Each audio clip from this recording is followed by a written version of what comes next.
সুপ্রিয় ভিউয়ার্স, আমরা চলে আসছি আজকে গোবিন্দগঞ্জ বহুমুখী উচ্চ বিদ্যালয় এর নতুন গেট, পূর্ব গেটে চলে আসছি। খুব সুন্দর একটি গেট উপহার দিয়েছেন এলাকাবাসী। আমরা গেটের অর্থায়নে যারা আছেন তাদের নামের পরিচিতি আমি বলতেছি। গেটের অর্থায়নে আছেন মঈনুল ইসলাম খসরু, হরিনগর; মোহাম্মদ আতর রহমান, গোবিন্দগঞ্জ;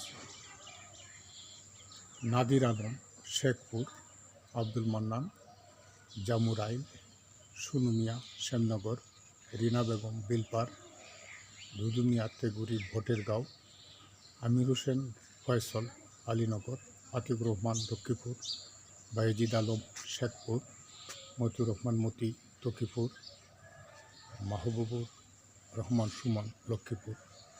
গেটের অর্থায়নের নামগুলি আপনারা দেখতে পাচ্ছেন। গোবিন্দগঞ্জ বহুমুখী উচ্চ বিদ্যালয় সুন্দর গেটটির জন্য আপনারা লাইক ও কমেন্ট করবেন। আমাদের ইউটিউব চ্যানেলকে সাবস্ক্রাইব করে আমাদের পাশেই থাকবেন। শিক্ষামূলক এবং বিভিন্ন চাকুরির প্রশ্ন উত্তর সম্বলিত মাস্টার টেলিকম 624 চ্যানেলটি সাবস্ক্রাইব করে আমাদের সাথেই থাকবেন। ধন্যবাদ সবাইকে।